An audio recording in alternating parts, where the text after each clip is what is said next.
You're watching WPRI TV, Rhode Island's public access channel.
Hey, good afternoon, folks, and welcome to another edition of An Hour with Bob. And I told you I finally got her here. I got her here. I've been 20 years. I've been trying to get her here on this show, on this set, and I finally got her here from CBS 12.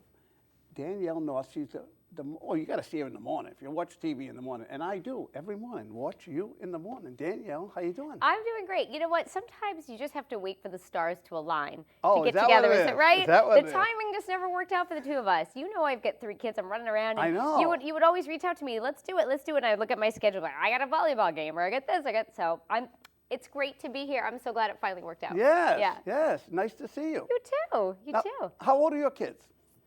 So my kids are, I have a college freshman, right, and then I have 2 high schoolers, one about to drive, and then a freshman who's 15. That must be fun. So girl, boy, girl. Yeah, it's a lot of fun. Girl, boy, girl. Yeah.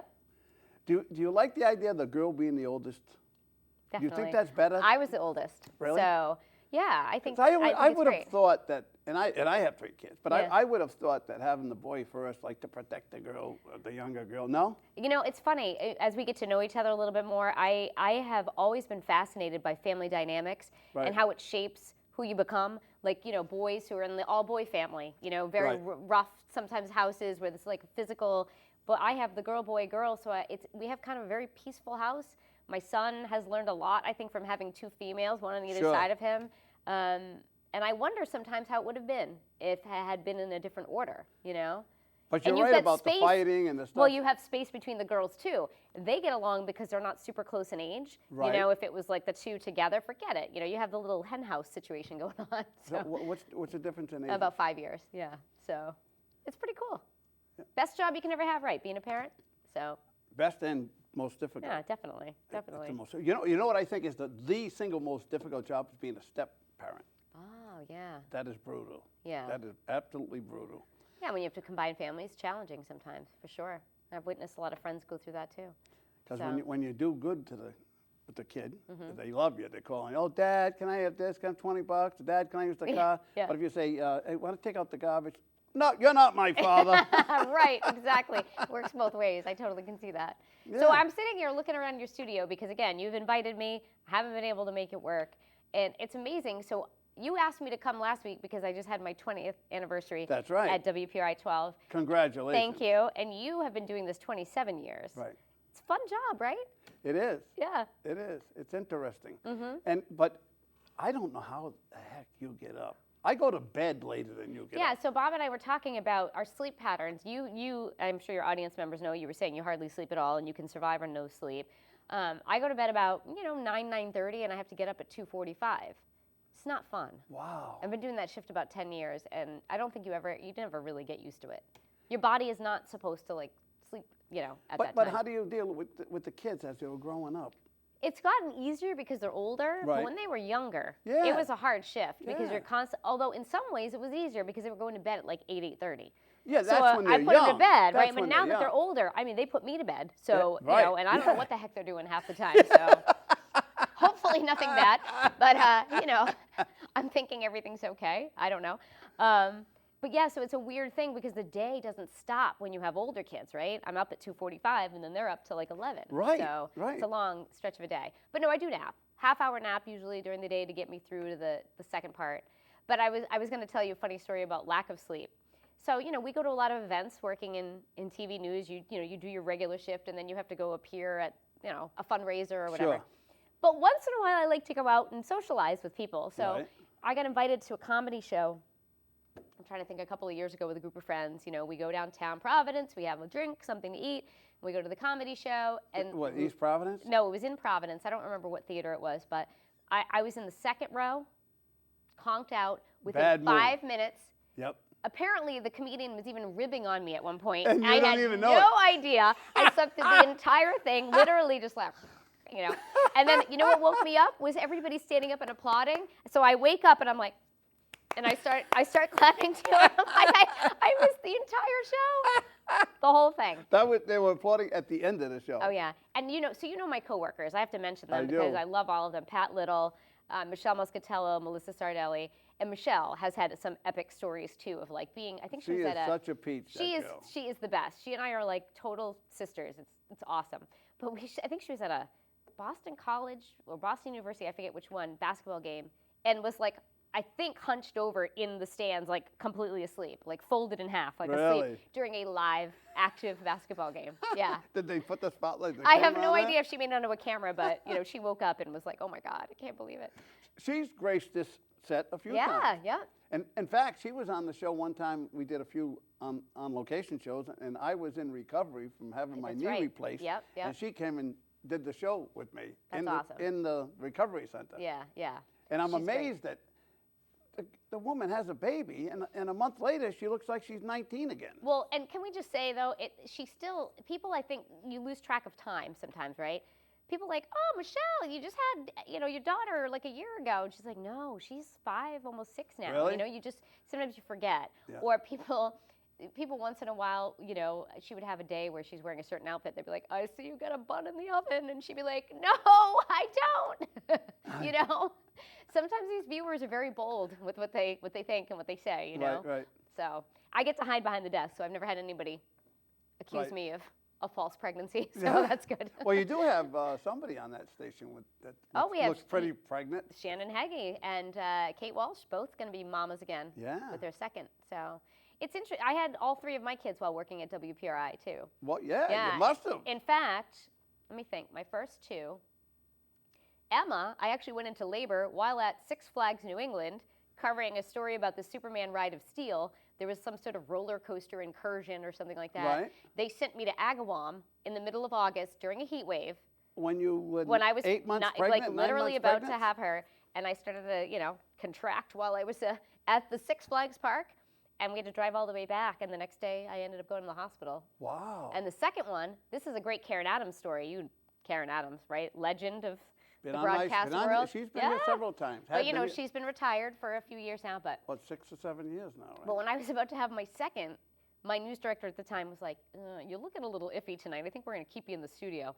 So I was like waddling around the newsroom, and Karen, who does not have children, was all like panicky. She's like, "Do I need to get the hot water and the towels and the gin? Like, what do I need to get for you?" And I'm like, "It's gonna be fine." But I got off the shift at 11:30, right. And at 12:30, I was being taken to the hospital. It was like Really? that fast. Yeah. Wait a minute, was that your first one? Second. Second. Yeah. Oh, so you knew it. You were and a then veteran. and then I learned, and when I had my third, I actually took a little break from TV news for How much? a little bit of time. Well, I freelanced. I didn't stay full time. I would just freelance when somebody was out sick. So that's why I technically celebrated my 20 years because I never really left Channel 12. Right. Just took a little like part-time break, sort of. Yeah.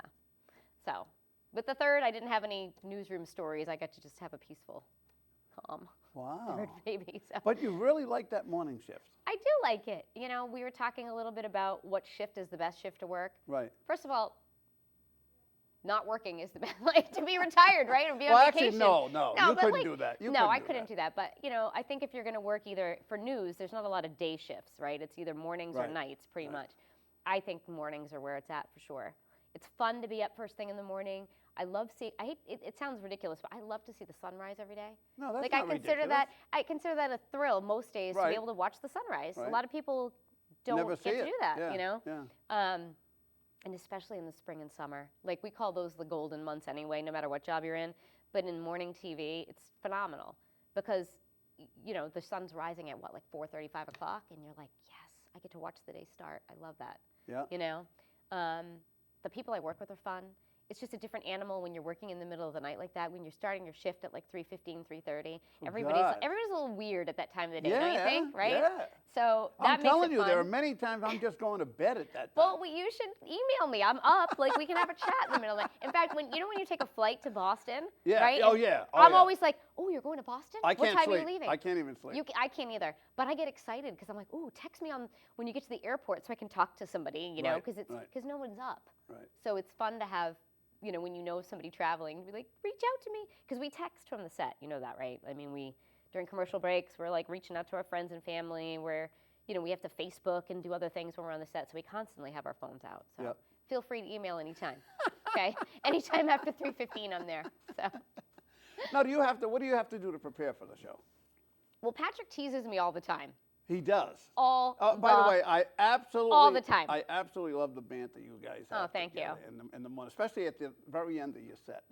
Oh yeah, 7 o'clock. the Just 6:58 meltdown we call that. Yeah, and that's real. I mean, we don't. It's like anything else, right? We don't really plan that. Well, you can tell. Well, he teases me because he's like, because I usually get in my mic. Let me fix it for a second. I get in a few minutes after him. And he loves to, poke me about that. Like, oh, I'm in 5 minutes before you are. I'm so much more prepared. So we're supposed to proofread every day. But a lot of times, because I'm a woman and I have to do my hair and makeup, sometimes my proofreading time gets compressed and I have to spend more time getting ready. Right. So that's basically what I have to do. I mean, I'm only there about a half hour before we go on the air. So it's maybe 10 minutes of proofreading, 20 minutes of getting ready. Some days I probably should spend a little longer.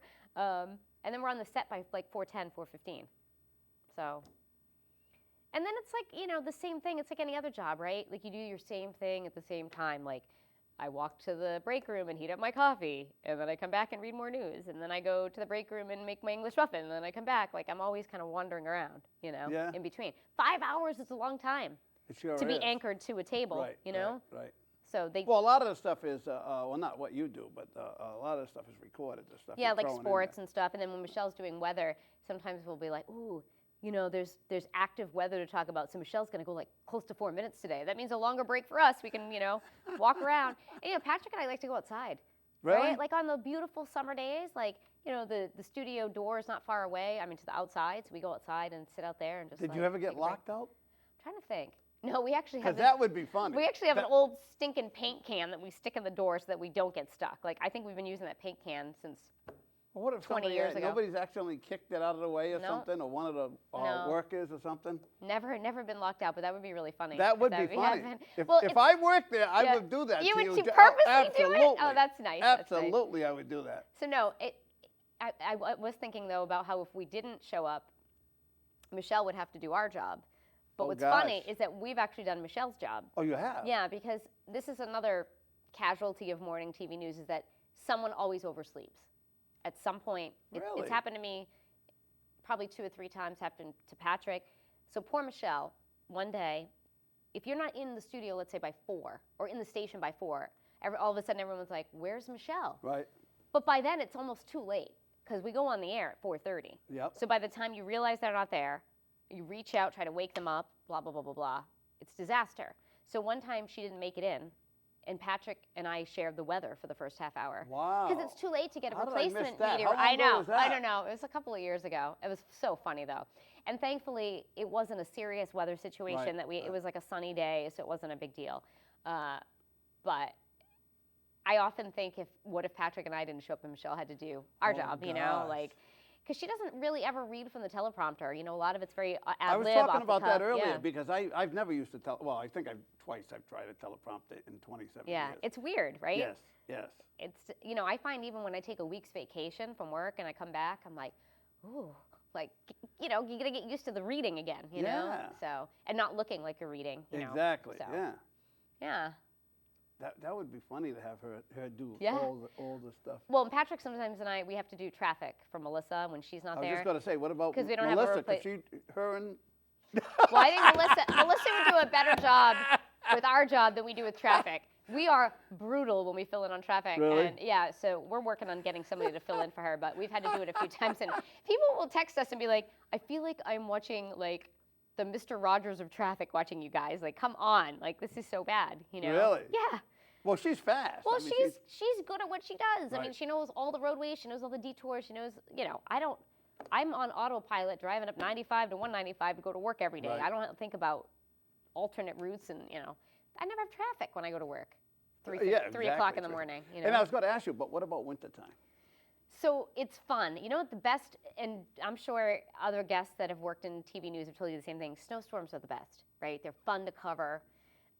You do the proverbial hunkering down at the TV station. Depending on how bad the weather is, they usually will put us up in like a local motel, hotel, whatever for the night. So we've had some fun times of like, you know, the morning crew getting to like one of those area hotels at like 6 p.m. the night before a storm moves in. Everybody's hanging out, talking, eating, whatever. And then like going to bed and going in, you know, caravanning in when the snow is raging to get into work and stuff. So I've always enjoyed covering snowstorms. Even when I was out in the field and it was freezing and brutal conditions, it was still fun. Really? You know, people sometimes say, you know, why do you guys put your reporters and, you know, meteorologists way. out in weather. Right. And I can see like dangerous hurricanes, that sometimes is Well, questionable. that's kind of weird, But too, like you a know. random snowstorm, Right. it's just fun. And you know what? People still watch it and they think it's fun too. Can you imagine, Bob, if our first snowstorm of the year where it was like significant and we didn't put people out there? Oh, they'd be screaming. People would be like, They'd be what are you screaming. doing? Yeah. You know, like it's just what you do. So. I did that when they, Kicks and Giggles, they had a pretty good snowstorm. It was back in the late 90s, I guess. Yeah. And I went out with the people from Pawtucket, the highway department, and we went around, and it was snowing like crazy. And Yeah. we had a lot of snow. I mean, it was one of the worst snowstorms we had in the last 25 years. And I went around with them, and then we come back, and we did a live show, live on cable television. Oh, wow. With people calling in and talking about where they are and what they're doing. And I'm showing footage of us traveling in the snowstorm. You know, there's me a half an hour ago out in the snow. That's pretty cool. We That's did really we did cool. like 4 hours Wow. live television. Isn't that great? I mean, live TV, there's nothing like it. You know, I've been in the studio for about 10 years, but in between, I've gotten to do some pretty amazing things. They've sent me to a couple of Super Bowls. It's funny, though, because I'm not in sports, I don't cover the game. But you are So a they send me to sports. the Super Bowl, and I Yep. do all of the lead up to it. And then the day before the Super Bowl, they're flying me back home. And I was in Arizona, and I was in, where was the other one that I went to? Miami? Indianapolis. Oh. And everybody at the airport sees me in my media outfit and carrying all my gear, heading in the opposite direction. They're really? like, where are you going? Yeah, I'm like, exactly. I did the party beforehand, and now I'm leaving, going back home. I'll watch the game at home. So, yeah, the sports people get the glory of the game, right? I Right. get to do all the other stuff, like, you know, people arriving, all the local flavor type stuff, you know, whatever controversy might be emerging before the game, that kind of stuff. Got to cover the Pope when Pope was in America a few years ago, when Pope Francis was in D.C. and New Did you York. get blessed by the Pope? I got pretty close to him. We were at the Basilica at, what college was it? American University, I think it was. And his Pope mobile went within like 10 feet of us, which was really, Really? really cool. You know, and growing up Catholic, you know, I kind of had that moment of like journalist feeling in awe of it, but also a human being feeling in awe of it, you know, Sure. growing up Catholic. And it was a What are great you, assignment. Irish, Italian? French, Canadian. French, Canadian? Yeah, All everybody French? thinks I'm Italian. I didn't Yeah. grow up in Rhode Island. I moved here 20 wait, 20 years well, I ago. was going to get to that. But yeah, my maiden name's Pelletier. So, Oh, well, I yeah. would have known that Yeah, right off the yeah, bat. Yeah. So I have relatives from Woonsocket, Pawtucket, like distant relatives. You know? Pelletier or Peltier? Well, I mean, you can say it either way, but we said Pelletier growing up. But I grew up in Salem, Mass, originally. So I lived on the So North Shore. you're a witch. I'm a witch. Yeah. Can I tell you? That's why I got into TV news. Do you know? That's why. What do you mean? why? Because Dave Maynard, you remember Dave Yeah. Maynard, who used to do Evening Magazine, he did a live shot in 1978 or something like that Right. from Pioneer Village, which is one of the tourist attractions in Salem, where it was like a encampment, like a reenactment of the Pilgrim days, right? Right. It was not far from the witch house. And my mother used to work there. So they asked all former and present employees, Dave Maynard's doing a live shot. Bring your kids, bring whoever, dress up as pilgrims, and you can get on TV. So we all go to the Pioneer Village. I throw on my little pilgrim hat, my little outfit, you know, and I was like, Dave Maynard. Like I couldn't even pay attention to being a pilgrim, you know? And I saw the live truck and his microphone and the big camera, and I was like, that's what I want to do. And no word of a lie, I knew at like 4 years old. Really? That was like pretty much what I wanted to do. Wow. Yeah. So thanks, Dave. Dave Maynard, Yep. my God. Yeah, Star of the Day, that whole thing. Yeah, It's cool. Now, So- what was your first job? Like my first job as a teenager, or Well, first TV all job? right, you want to? We'll throw that out. I don't there. know. Go I ahead. worked at a pharmacy. It was awful. I worked in pizza places, Chinese restaurants, ice cream shops. My first TV job was in Burlington, Vermont. Burlington, Vermont. I Yeah. used to drive 22 miles north of there. Yeah. From here. Yeah. Actually, from East Greenwich to there, and back. Every other, I did 31 trips a year. Why for on 4 God's years. earth would you have to do When that? my son Zachary was small, I used to have to go up there and pick him up. Oh, okay, gotcha. I would leave on a Friday morning. It's a brutal drive. Oh sometimes. God! Yeah. In the wintertime, Ah. forget about it. Yeah. I went to college in Vermont too, so that's why Burlington ended up kind of being my first on-air job because It's a nice town. It's a Let me pretty tell you, town. I pushed myself on that news director too. Like I was like a hound. I'm like, I want to be on the air. I want this job. I lied to him actually because I knew there was a job opening, and I said, oh, I'm going to be in the Burlington area this morning if you'd like to meet for coffee. And at the time, I was in Manchester, New Hampshire, still interning at WMUR. And he's like, yeah, Really? can you meet in an hour? And I was like, Oh, I was no. like, how about an hour and a half? And then I got in my car and I drove to Burlington and met him for coffee. And I don't know if that's why I got the job, but Right. I was like super pushy. Because you have to have your break, right? Like you got to have a break somewhere. And I knew I had to break in. And back in the early to mid 90s, it was extremely competitive to get a job in TV news. It's a little less so now. Not as many people are going into this profession. Right. But when I was getting into it, one of my professors said to me, Danielle, you're a short brunette, like a dime a dozen. So what makes you think that you're gonna see? I'm not brunette anymore though. I've had some different color. But he was like, what makes you think you're gonna get a job? And I was like, Wow, that's I was like, encouragement. what did he just say? And of course, it lit a fire under my what Wow. because I was like, I'm gonna prove him wrong. Right. And Dick Portner, he's the one that said it all those years ago. So I thank him for that. He totally pushed me. Because he was right. Wow. You have to make yourself stand out somehow, especially in a crowded field, Sure. and especially when you're first starting, right? And that's what I did. I only worked in Burlington for about 6 months, and then I ended up in New Hampshire, where I met the Patrick Little. Yeah, huh? Yeah, so that was our So our you path and back then. Patrick Little started in New Hampshire, huh? Yeah, we did, and we worked in the '96 presidential primary. And Cokie Roberts just passed away this Yeah. week. So ABC, that was an ABC. ABC News used to take their entire news organization and bring it to WMUR during the presidential primary. And they Sure. would broadcast from our in studios. New Hampshire. I hung out with Peter Jennings. At the time, he was dating Barbara Streisand. And I remember. Really? Yeah, do you remember that? No. Yeah, he was dating Barbara Streisand. And I remember him saying to me, you're the intern, right? And I was like, yeah. He's like, do you mind going to buy me a pack of smokes? Because he used to smoke. And so that was my claim to fame with Peter Jennings, that I bought him cigarettes. While I Really? was an intern Did you have there. to pay for them? I don't even remember, but they were probably only $4 back then, not like they No, are they're now. probably a hell of a lot less Yeah, than that, too. and but Cokie Roberts and I were hanging out in the bathroom, chatting it up because she was anchoring from WMUR. Bob Dole's walking through our newsroom. Bill Clinton, I'm trying to remember all the other names at the Yeah. time. Alan Keyes was a candidate, I think. Oh, yeah. So what a great time to be starting my career in New Hampshire. I mean, a presidential primary in the first in the nation primary state, it didn't get any better than that. Right. Yeah. And my second month on the job, I had the worst personal tragedy in my life connected to my job. I don't know if you remember, there was a multiple shooting up in Colebrook, New Hampshire, where a newspaper editor, 2 state troopers, and a judge got shot in the middle of the afternoon. The nightside reporter at our station had called out sick that day. So I still get a chill, they sent me, brand new cub reporter, up in the helicopter to go cover the Colebrook tragedy, okay? Right. I was up in a helicopter monitoring the police chase for the suspect. It was real legit news for New Hampshire, Sure. Yeah. All the Boston stations were up there. I was scared out of my mind, and I ended up handling it fine. But then you fast forward to 2 days later where there was the funeral for these state troopers. Wow. And a very dear friend of mine, who was an Epsom police officer, attended the funeral in Colebrook and then reported for duty, and he himself got shot and killed on the job. Cut it And out. I had to cover that. And it was he was our class president. I had dated somebody that was really close to him, so I grew up with his family. So I was on the scene. And as a journalist, you're supposed to gather as much information as you can. So, of course, you don't think that it could be a personal connection to you at first. Sure. So I'm like, well, what's his name? And where's he from? And, and I'm asking, like, the hardcore or whatever Right, questions. yeah. And they're like, well, his name is Officer Sharon. You must have died. But I when he didn't said even put it together, Oh, you Bob, didn't? at first because I wasn't thinking. And they said, Officer Sharon. And then I said, well, what's his first name? And they said, Jeremy. I picked up the phone and called the station. I said, I have the police officer's name. It's Officer And as soon as I put the two names together, right. I was shaking and I started to cry.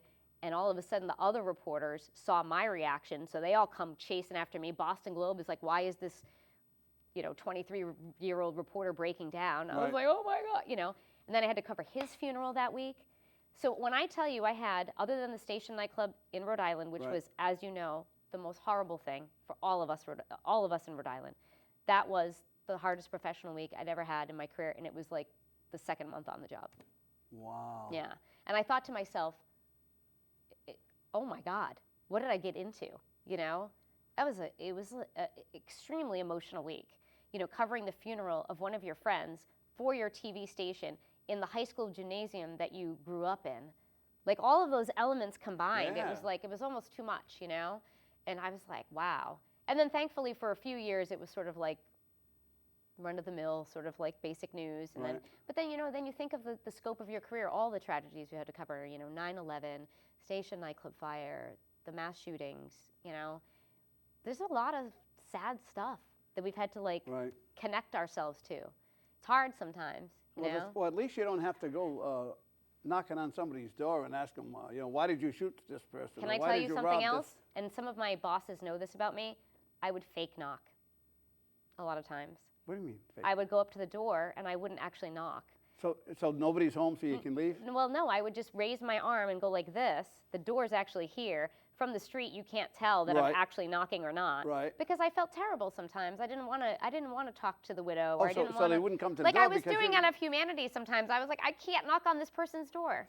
That's I can't what do I it. would have trouble doing. That was one of the hardest parts Especially of the job. when you're going to the person who died, an innocent person who got killed. Yeah. You got to ask the family how they feel. Well, that's the thing. I feel like I'm a good judge of character a lot of times. And in those situations, I would have discussions with my news director about what are the chances this family is going to speak to us, right? Right. And I found that more often than not, if it was a terrible shooting in Providence or Central Falls or wherever, just like sometimes a gang-related shooting, those families were always extremely open because they were angry and they're like, this, like we want justice. Those kinds of situations, the families would talk.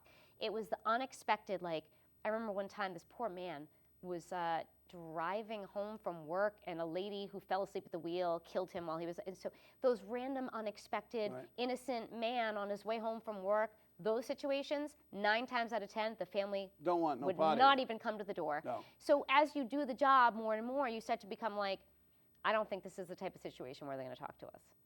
And most of the time, I was right, because you'd watch the other stations that night, 6, 10, and you'd say, they didn't talk to them either, And back then, it was ultra competitive in the beginning. Like every time I would cover a story, 6 and 10 would be there, right?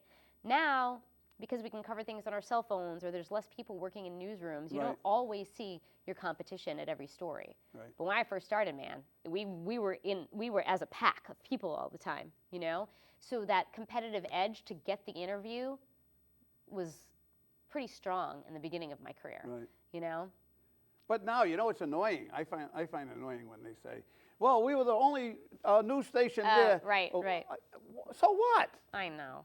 I think and I've had this debate too about the overuse of the word exclusive, right? Yeah. I think if it's like a real big get, you use the word exclusive. Like, I understand if you're doing like a Tim White, remember the Watergate like or something. the Where's the Chief story that he did all those years ago. Oh, you yeah, remember yeah, that one? yeah. And that was like, I do. that was Coventry Chief, was it? Yeah, I think so. That was exclusive because it was a long, lengthy investigation that involved a lot of digging and camera work and surveillance. That's exclusive. Or maybe an amazing piece of video, you use the word exclusive. Sure. But if you learn one little tidbit of the story, it's like, I don't know. We all learn different things. So we were the first one there. Right. You could say exclusive about a million different things. Right. So I don't know. We've actually, I feel like over the years have toned down the use of that word. Really? I think, yeah, because it starts to become like it doesn't mean anything anymore. No, it doesn't. So. No, it doesn't. It annoys the hell out of me. You have exclusive content all the time on your show, Bob. That's you right. should use it. But I don't. How long do you expect to do this, huh? I don't know. Another 20? No, I don't think so. No? No. 15. I don't know. I really don't know. No? I do like to plan. I definitely am not a live for today kind of person. Although, I mean, there's elements of that I embrace, but I like to plan. I like to think ahead, you know. I'm going to be at the station at least 2 more years, I can tell you that. Because we work on a contract. But Yeah. I don't know. You know, there's always a part of you that you want to tap into, right? I'm sure there's another job that you have wanted to work. Like an astronaut, or I don't know. Like, what would you do if you weren't doing this? I don't know. But This is fun. I just have fun. It is fun, doing and it. I still love my job. But I also, When it becomes not fun, I guess. well, and I also you start to like, you know, I'm in my mid-40s. Everybody starts to think at midlife like, what am I going to do with my second act? Right. When is my second act going to start? I don't know. Yeah. Could be 2. It could be 20. But I'll let you know exclusively when I decided when it's time to wrap it up. Okay. I will let you know. All right, So- we'll do that. All right. Say hi to me on TV, will you? You want me to say hi to you? Yeah. I'd love that. Well, I will. I'll let everybody know when it's going to air, when this is going to air. So Next week. It's gotta we'll start airing cross-promote, right? Thursday, Friday, and Saturday. It's got to air a lot. You know, this is going to air several times. I'm going to have some people over and have some adult beverages, right. and we'll watch it Thursday together. at All right? 11, Friday at 10, Yep. Saturday at 1 in the afternoon All right. for 2 weeks.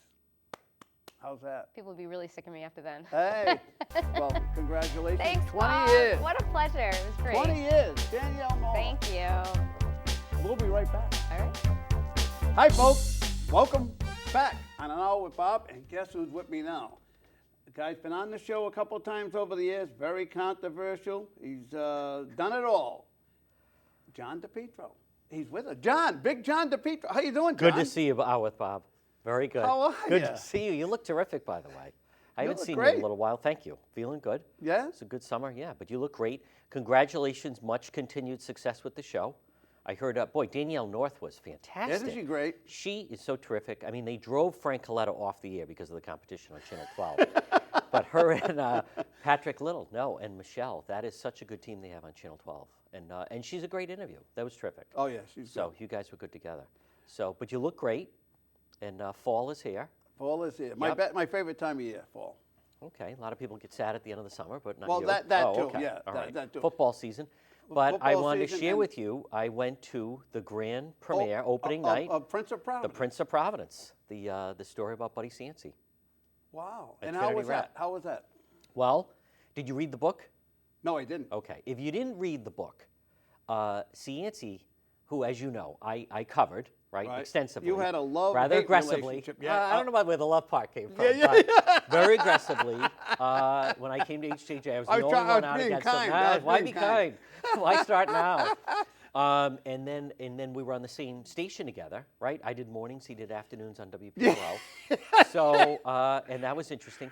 What was interesting about that is he wouldn't leave the station until you Well, left. you had to exit the studio, that type of thing. Yeah. Because at one point, he followed me in the morning. So I was on at 6 to 9 or 6 to 10, and then he followed. So But I he would get up wouldn't and leave the leave, and then he would station. come in. You know, it's just the way it is. There's a lot of... He would, that- John, I know, but that's, John, yeah, he would but- not leave the station No, no. until you were gone. Well, no, but I was already way gone by the time he was going to leave the station. You mean he would not leave to come in the studio before I... Right. Yeah. But, you know, that's actually very common. Really? Well, I mean, people don't realize it, but like Sean Hannity and Bill O'Reilly, they never got along. Right. And so everyone's doing their own thing. It's very competitive. And you want to just clear out to let the other show come in. He wasn't the only show that was like that with me. I know. There was So, another a lot of one people, that I know No, of. I was very friendly. Gene Valicenti and I had a good crossover. But anyhow, That was it, though, I right? covered him very aggressively. And then he hated the book, Mike Stanton's book, The Prince Oh, of he did? Providence. He hated it. Well, he wasn't getting money from it. Oh, that's, And yeah. Stanton was very in-depth. So Right. Buddy Cianci had his own book, Posture and Politics and so forth. But The Prince of Providence was New York Times, and it came out in 03, right? 03, I believe. I think you're and right, then, yeah. and then now, this is great that Trinity Rep has taken it. And Right. there's a couple things about it, and I won't give away anything. But for those that didn't read the book, it's pretty. Reviews have been out about the show. It's pretty dark, and it's rough. So a lot of the people that thought he was, you know, this hilarious guy and, you know, Right. the very entertaining mayor, as you probably know, I mean, he had his dark side. Oh, and as he much did. as, listen, make no mistake about it, Pawtucket the city of Pawtucket, you guys, you put corruption on the map. But What do you mean we put Providence was not corruption that. on the map? I'm just kidding. You were the Sorrell administration. I was. Providence was not far behind. But the play itself, it's long. It's 2 hours and 45 minutes. It's not a musical. It's also, I'm not criticizing Trinity Rep, but they have 2 theaters there. I don't know if you're the last time they've been there. So you have the downstairs theater, Right. so which is under 200 seats. And then the upstairs theater where a lot of people go and see Christmas Carol, Sure. right? That's 550 seats. Well, they have it in the downstairs theater. Really? Yeah. So as much as you're hearing about it sold out and you can't get tickets, I mean, I think, and I'm not criticizing them, but I think if they had to do it over again, you put it upstairs, right? Well, why couldn't they change it? Well, you can't now. I mean, it's very dramatic with the set and the way it's yeah. choreographed and the lighting, the sound. I mean, Trinity, the staging is fantastic. It's first rate. You really feel like you're in New York. It was a very different crowd. I go to a number of different events. I'll go to the PPAC. I'll go to Theater by the Sea. This was definitely a younger crowd, a little more of a urban, cosmopolitan type crowd. This was Monday night at the grand opening. So see, now I know the story, so I wasn't shocked, but some of his loyalists were like thrown because they don't leave anything. I mean, they talk about, Nightmare on Power Street is unbelievable, right? In the book where he went after Ray DeLeo. Yeah. No, where he went after DeLeo. Oh, God, yeah. Right? Yeah. Fireplace log, yeah. Yeah, the cigarette cigarette put and everything. The cigarette out I mean, on that, and then I'm not going to give anything away, but right before that scene, the actor that plays Buddy Cianci says, "Let's go get some blow." Now, in the book, The Prince of Providence, they talk about that, right? No, you never heard about that in his book or anything on the radio or anything like that. So that got some people like, whoa. And you probably remember, and they get into this when they're doing a part of the show about the trial. They talk about the allegations when he was at Marquette, right? Do you know what I'm referring to? No. No? Well, when he was at, I'm not giving anything away. It's all in the book and everything. But, I mean, there were rape allegations against him.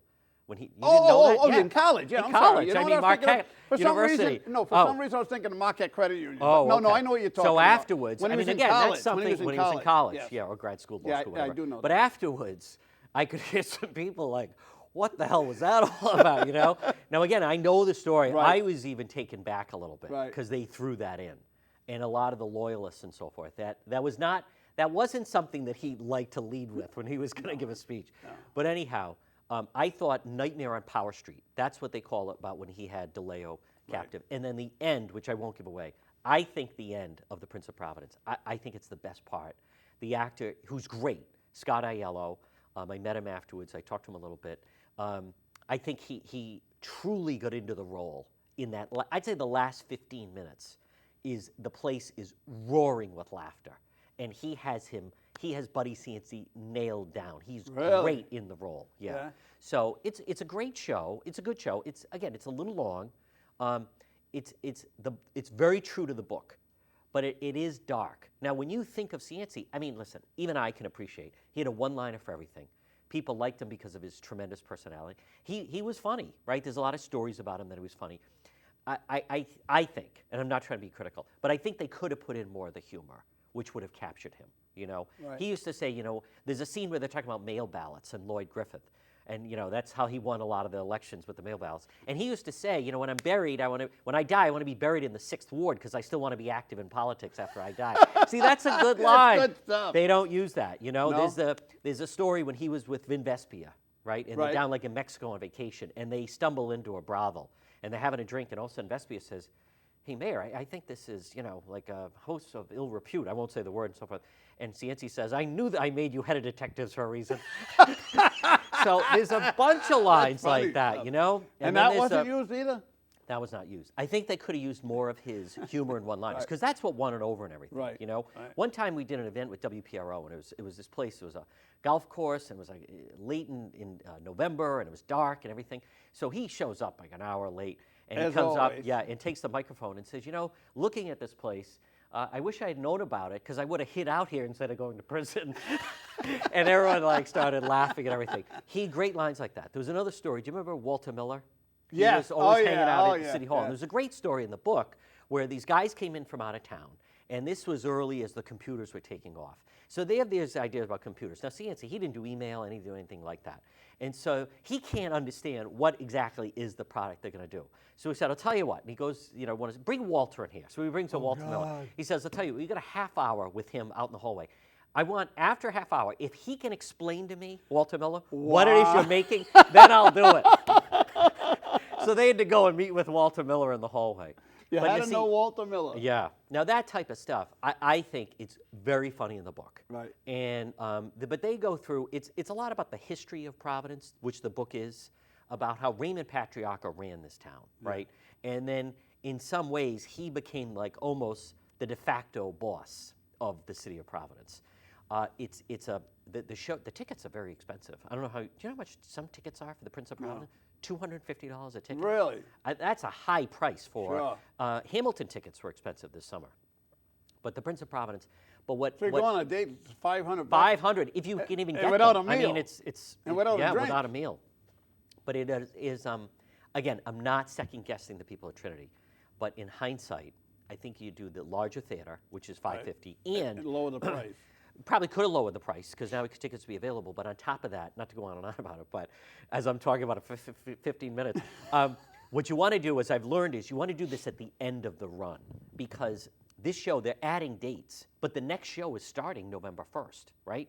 If they had done this, and I'm doing a remote Friday across from the restaurant at Trinity. So I'm having a bunch of the people on from the Prince of Providence. So I'm not trying to be critical of them. But anyhow, what I've learned is if you do it at the end, right, the end of your run, like you do a series of shows, if they did this in, say, April or May, you could then add the dates on and keep it going, right? Yeah. But the problem is the next show starts November 1st. Oh. So then they just have to boom, and they don't have any room and end it abruptly. So. But on a positive note, as much as Providence is a mess, and it is, with this mayor that's home 4 days a week and carries the baby around and all this other stuff. What do you think about that? Terrible. It's inappropriate. It's unprofessional. It's a distraction. You're there to work. That is a joke. He shouldn't be doing that. But the poor guy, he only makes $120,000 a year. Doesn't have money for daycare. Listen, it's inappropriate. It's unprofessional. But no one will tell him that. It's an abuse of power. If you, Bob, have your own business and you say, you know what, I love dogs. I want to bring in my dog. Everyone should be. Then you are. He is the mayor of the capital city. You can't have a toddler infant. And I've had people. Well, the baby's cute. Listen, every baby is cute. Right. Every dog is adorable. I mean, it's not a matter of that. It's a distraction. It's unfair. But what I was going to say is, when you look at Hamilton was wildly successful this past summer, right? 3 weeks, downtown was packed. They had 73,000 people go to downtown Providence during the dead of the summer, when most of the time the restaurants in downtown are just dead. So you have Hamilton rolling into the Prince of Providence at Trinity. Right. And Providence, theater-wise, between it, and it still is hopping because Prince runs till the end of October. So, but if people can get tickets, it's very, very entertaining. I mean, you'd like it, you'd laugh.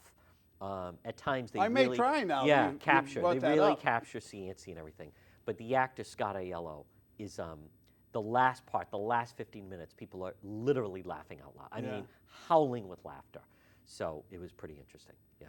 He used to call me Venturini. Venturini. That's all he used to say. He never said Bobby. It's incredible. Look at this, and it's still alive. And I really think, not to go on about it, but this truly, in my mind, the Prince of Providence.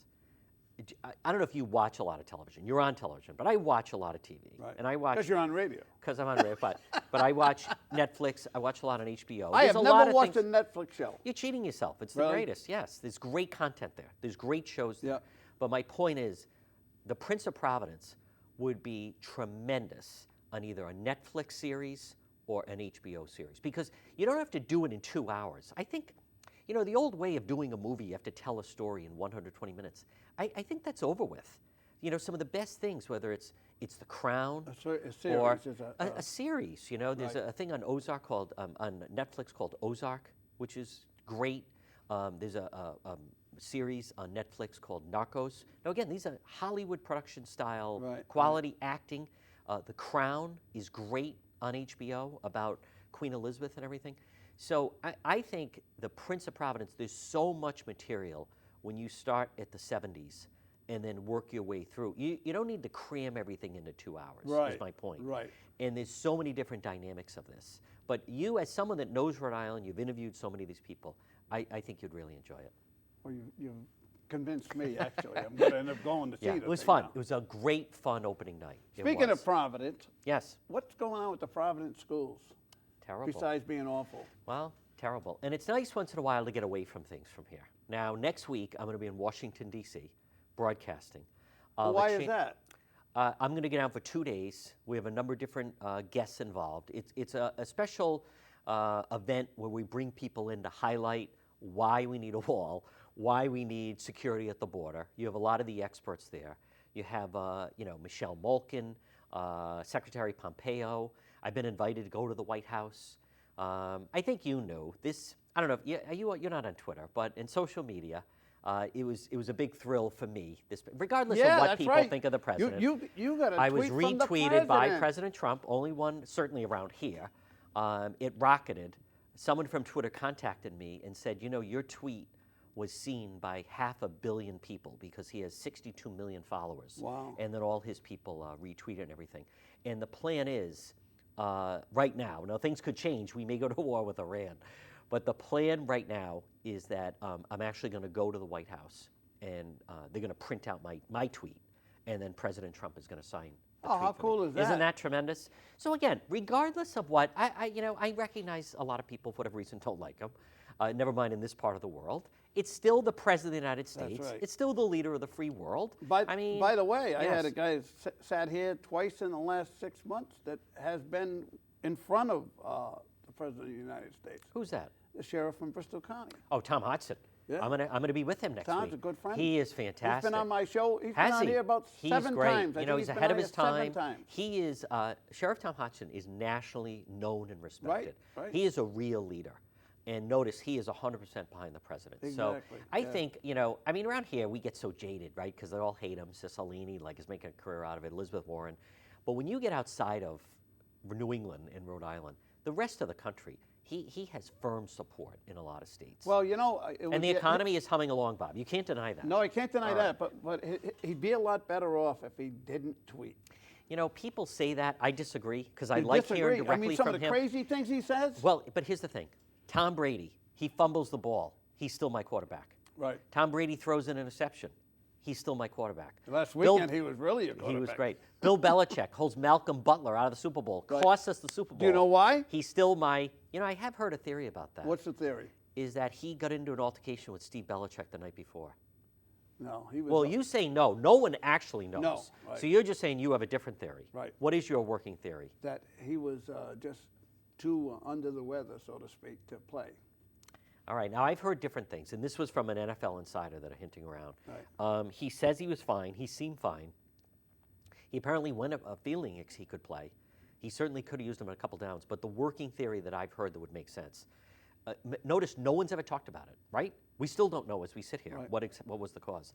He could have stopped Philadelphia on one of those drives. Yeah. But the working theory I heard was the night before he was out late, and Steve Belichick, who's one of the defensive coaches, kind of went up to him and said, "Hey, Malcolm, it's time to call it a night." And he got in his face. And profanity, maybe threatened him. And that type of thing certainly wouldn't be allowed with any coach. It was definitely not going to be allowed with the son of Bill Belichick. No. So, and that said, though, but what my point is, even though they make mistakes, I'm still a Patriot fan. Right. So President Trump, and he does make mistakes, and a lot of it is A lot of them. a lot of self-inflicted mistakes. But listen, I don't know about you. I like flying on an airplane. I don't want that to go away. I don't want to give free health care to illegals. I don't like the Green New Deal. You shower once a week. You flush your toilet once a day. No more hamburgers. Are you ready to do all those things? No. No, I'm not either. So I think as much as they're going after him, when push comes to shove, and it's him against, first of all, Biden, talk about lost his fastball. Biden doesn't even know where he is these days. Elizabeth Warren is unelectable, right? The fake Indian. She's unelectable. That would be the worst thing the Democrats ever Let's did. hope they put her up. If they put her Hand up, to God. If they put her up, Knock my on money, wood. I'm betting on Trump. Absolutely. She's the Mirth York on a national stage. Yeah. So that's no, why. No, as she's as, the Mondale. Yes, she is. That's She's right. the Mondale. She's already talking about a middle-class tax hike to pay for her Medicare for all. I don't want Medicare for all. Are you kidding me? Think like you go to the registry right? What that's like. You imagine going to the hospital and you have to wait for that incompetence? People are going to be dying left and right. There's no way I am doing that. I think you can't count him out. And if the economy continues to hum along, I think he's in good shape. And I find him funny. I mean, those rallies are hilarious. I went to his kickoff rally in Orlando, and the crowd is electric. Right. I mean, the music. He does draw a good crowd. A good crowd, 15, 16,000 people. What does Biden get, 500? They're trying to pack the crowds now with Elizabeth Warren. He is entertaining. You know what he's great at is his just rolling state of consciousness. You know, when the president just starts to riff and he just starts like going off, and that's when I think he's one of those people, President Trump, when he's not trying to be funny, he's hilarious. Really? So he's great. So I'm going to be down there next week broadcasting. I'll be at the White House on Wednesday and Thursday. And then I'll be doing my show in the morning on AM 1380 from 11 to 2. Now I miss you because I can't. You can get it. How can I was listening to it in the parking lot. AM 1380. Maybe we could put that on the screen. AM 1380. AM 1380. When you leave here and you get in your car, the Bobmobile, and put on AM 1380, you get a crystal clear audio. That's Woonsocket. It's out of Woonsocket. Yes, it is. I That's where it's based out I of. lived in Woonsocket for a couple of years. You've told me that. So AM 1380, people can listen. Plus, I do Facebook Live, which a lot of people like. Right. So, and then now we'll take the show on the road a little bit with some of these remotes across from Trinity and then down in Washington, D.C. But the D.C. broadcast will be just fantastic. And I'm going to have the entire Rhode Island delegation on. Cicilline, what? Oh, wait a minute. No, I'm not having the delegation. No, you're not? No, for what? What are they going to do? What have they done? They're destroying the state. I'm not going to have them on. Are you kidding me? Let's balance it out. I want real people and so forth. Maybe Senator Ted Cruz. A number of good, and also the sheriffs, the Border Patrol, the ICE people, they are first rate. You tell him you know me, that's all. I will tell him I know you. Yeah. Sheriff Tom Hodgson, he's a friend of mine. He's a good great guy. Good guy. He's a terrific Years guy. ago, he took my son in. We went into the prison. He could give him a tour of the whole prison. Oh, wow. You know, it's pretty interesting. He was in charge at the prison where they kept Aaron Hernandez. I know. We talked about that. He has pretty good stories. You know what he about told that. me about Aaron Hernandez? Yeah, what's that? He was the scariest person he ever encountered. You know, he told me. He was pure evil, he said. Something similar, that he couldn't get a handle on him. Like the mind was just rocketing and riveting. And yeah. But Sheriff Tom Hodgson, he's a real law and order. And I give the guy a lot of credit. I admire him. We could use that type of leadership here in Rhode Island. Well, right? We just don't have it. Like we have in Providence. Like we have with Baby Omar running the city. How about the Providence schools? Baby Omar. Baby Omar, 2% proficiency at the Providence schools. 2% proficiency. 2%. Which in some of the high schools.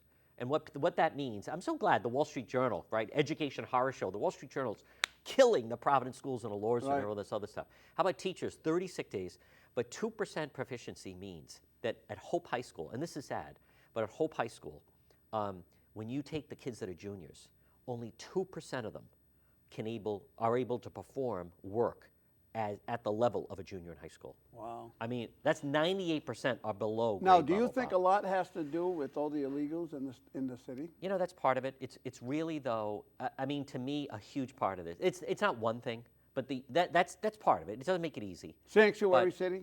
Yes, but it's really the unions. It's really the unions. Yeah. You know, look at the schools that thrive. Bishop Hendricken, where I went to school, LaSalle Academy, right? Moses Brown, the charter schools. The charter schools. What don't they have? They don't have a very tough they don't have a teachers union at all. Right. The principals run the show. The problem in Providence is you can't even get rid of a bad teacher. You know, tenure is the worst thing that ever happened. It's the worst thing, where they just get bumped up automatically. Right, and they can't get rid of them. Can't get rid of them. You cannot fire them. You can't fire them. They shuffle them around. Right. It's terrible. Until that changes. You know, like the expression in nothing changes if nothing changes. But this new education commissioner, you should have her on, Afonte Green. I'm going. She's the real deal, right? She is she's hands like are the tied Sheriff to- Tom Hodgson of Rhode Island Really? education. Yeah. No, she means business. She is really sticking to her guns. I have a lot of respect for that woman. But what's going to happen when she pushes too hard? You know, then it'll be a battle, and then it'll be a fight, and they'll go all out, and they'll try to knock her out. Just no like question. they did to Guest. Just like they did to Education Commissioner Deborah Gist, she was who was great. terrific. Exactly. I love Deborah Gist. I had her was as a friendly with- guest. Oh, yeah, she was dynamite.